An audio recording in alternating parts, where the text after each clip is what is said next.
Hello, Deals with Beast from Bradley. You might be saying, oh, what happened to the video that we were doing? Unfortunately, the video stopped and I kept going.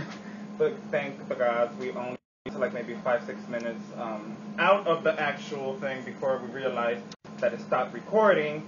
And I believe in the last video, it started off with me describing a revocation of a water deity, which was the 77 pennies and the masses in the bottom, and you could put the sigils of the water deity. So obviously it was a blue candle, but it's a whole different candle now that I have in hand. But yeah, once you put it in there, I literally just like to drench it completely in some nice scented oils, which are some silver glitter or quicksilver for fast action. But again, what I was describing was strictly a offering for the actual water deity, which for us is Madre de Agua. It could be, there's many water representations and water deities out there. Now, I will be describing how I actually, do my melted layered spell candles. And very simple again, what you want to do is you take your candle and you take the wick out, and with a meat cleaver, I'm going to cut it in 3. And what I will be presenting right now, you'll be seeing my priest, the famous priest that I've been talking about, Mr. Chino. He'll be adding you personally on Facebook whenever he decides to get the internet. He doesn't like the internet too much, but Chino, can you please come into the picture? You're fine. I don't know. Okay. Hello, there's your peaceful.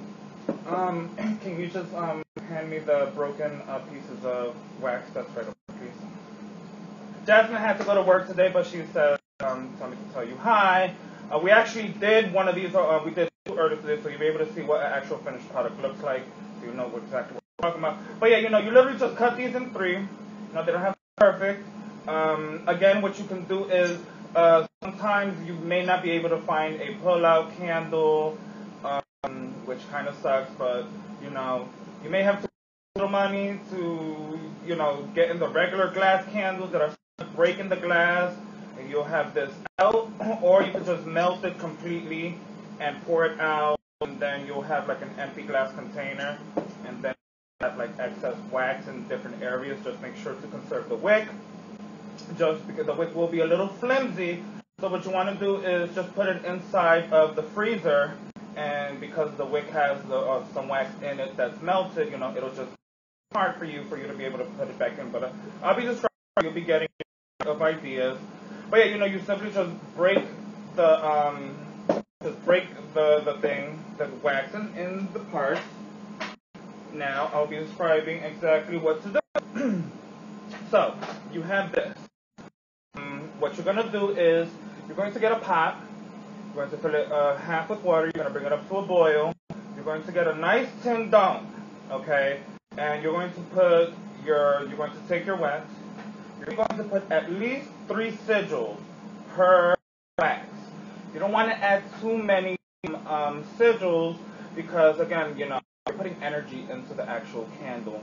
And when you do kind of opaque the spell candle portion with too many sigils, and once it's all combined in here, it tends to explode the candle, actually, believe it or not. And we don't want that because, if you're not home, because, my rule of thumb is you light a candle, you let it burn completely through. Of course, there's a lot of ways that you can, prevent fires. Simply putting the actual lit candle inside of a pot with some water in it to explode. At least the candle, all the wax and all that stuff leaks inside of the water and, fire. But either way, you don't want to overpack you don't want your candles to explode.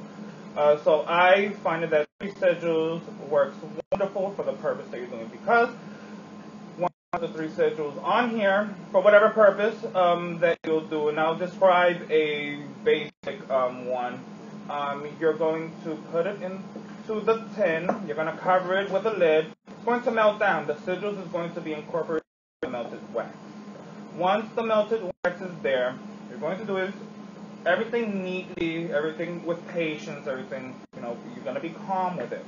So you're going to just basically introduce the wax into like a nice plastic bowl, just so that it's easier to handle, because the tin is going to be so hot and you're going to have on or towels, and it's just going to be so uncomfortable with the steam on your face and everything. So what you do is put it in a nice plastic bowl, and from the plastic bowl you're here.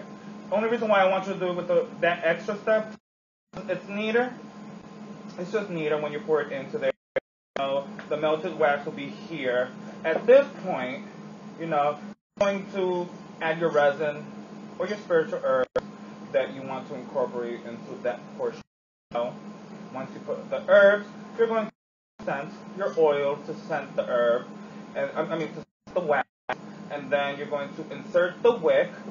A tip of mine is basically cut out a piece of cardboard. Rip a piece of cardboard from some, appliance holder or something, and you're going to put a little hole big enough for the actual wick, the thickness of the wick, to just stick into the cardboard, so that when you put the cardboard paper on top, your wick will be centered and it won't move. Because if you try to just put it like this inside of the wax is going to melt, soften it, and your wick is going to go all over the place, and you're basically going to be fighting with your candle. And instead of putting good energy, you're going to put aggravated energy into your candle. And we don't want that, because it'll definitely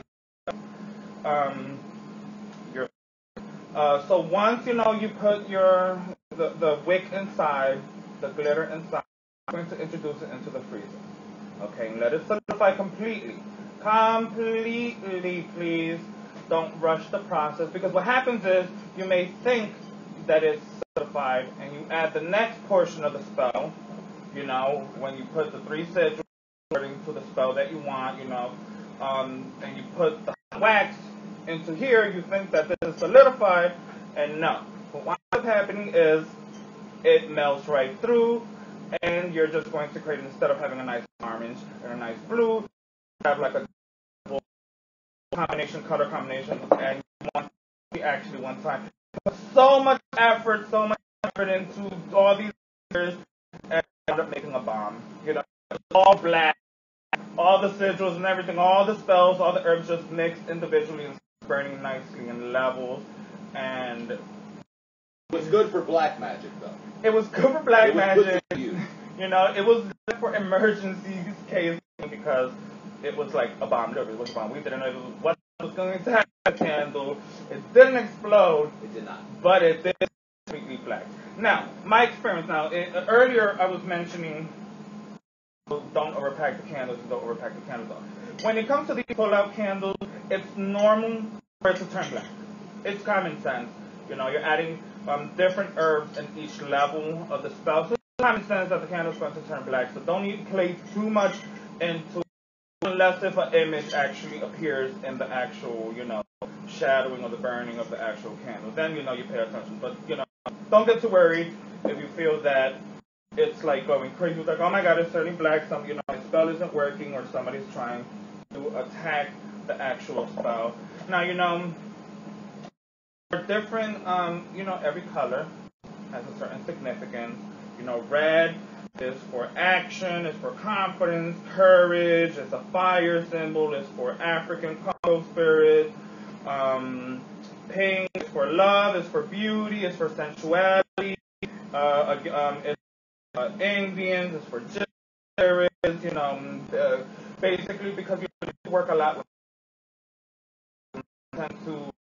on the genre of the spirit, like that gypsies are good for catching a thief for me, or attracting money, attracting love, or gambling, or sensuality, or divination. If I want the Indians, I know that's going to be for spiritual and evolution and growth, and also fertility and prosperity in that sense too. Brown is for earth, order, stability, also Indians. For spirits in general, And for Arab spirits are really wonderful because they tend to give you your sight, the crystal ball and all that stuff. And the jinn and all that. Yeah, the jinn and the genies and all that. Orange vitality with endurance. Again, it's also for gypsies, it's for Indians, it's for cemetery spirits. I do work a lot with the cemetery. Not always for bad. In fact, there's a lot of times I like to go to the cemetery for protection and to ward away any dark and negative spirits that may follow my kin or my clients and things of that nature.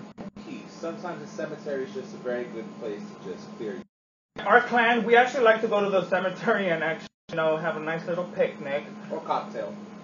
Picnic and cocktails most of the time. But in reality, we like to, we're actually having a picnic with spirits. So, we'll have our food and we'll make like a little cake with them, which we'll get like an aluminum tray, and we'll a whole bunch of those big candles, yellow and all these colors, and we'll just melt it down and we'll drench it with honey, a lot of coins in it, and cinnamon and glitter and sweet smelling things, star anise and cinnamon sticks.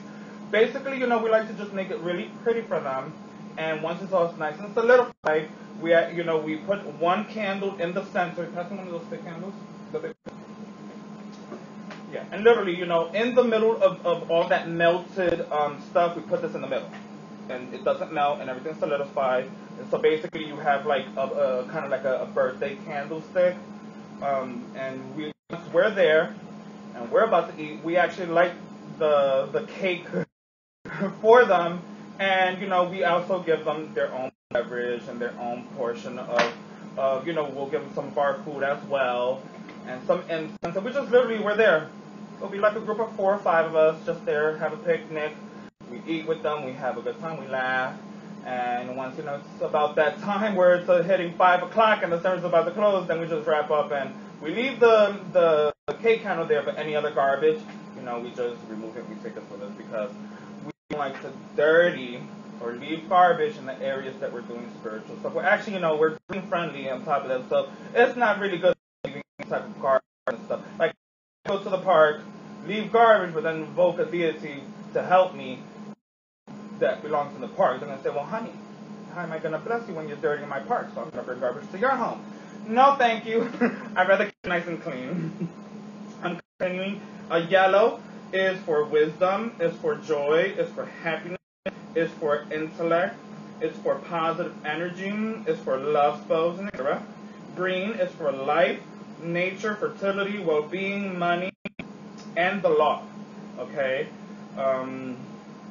Blue is for youth, spirituality, truth, peace, unity, womanhood. Purple is for it's for royalty. Our clan, we do like a lot of purple, just specifically because of the royalty thing. It's for royalty, magic in the Congos. And hex breaking. It's really good for hex breaking too. White is for purity and cleanliness, clairvoyancy, and black is all purpose. Black is good to attract both good and positive intent. Of course you can invoke death, you can invoke earth, it brings stability. You can actually prep a good black candle for good luck. Because again, it's just one of those all-purpose candles. You just have to be careful. That's why one of the reasons why I tell you it's not good to always wear black, because if mentally you're kind of weak or spiritually you're kind of weak and you're kind of going through this spiritual growth, wearing colors and clothes actually does affect your emotions, your mentality. You might wake up nice and fresh and positive and you throw on your black clothes and you go outside and all of a sudden you're tense. You're like, well, why am I so angry? Why am I so tense? Why am I so in defense? And that's because you probably have on black clothes and it's probably attracting some negative energy based in the area that you are, And you're empath. Most people who are starting the craft awaken that in them, and you start to feel so much energy from outside. I don't like people like that, believe it or not, even though I love helping people, but I feel their stuff. So if I'm in the middle of a crowd, Chino knows, I get like, we gotta go. I don't have my protections on. I am feeling too much of energy. That one's depressed, and this one's through a breakup. Now, honey, I don't want to go through a breakup, so I'm not trying to feel no breakup. So you really, but wearing, I'm passing the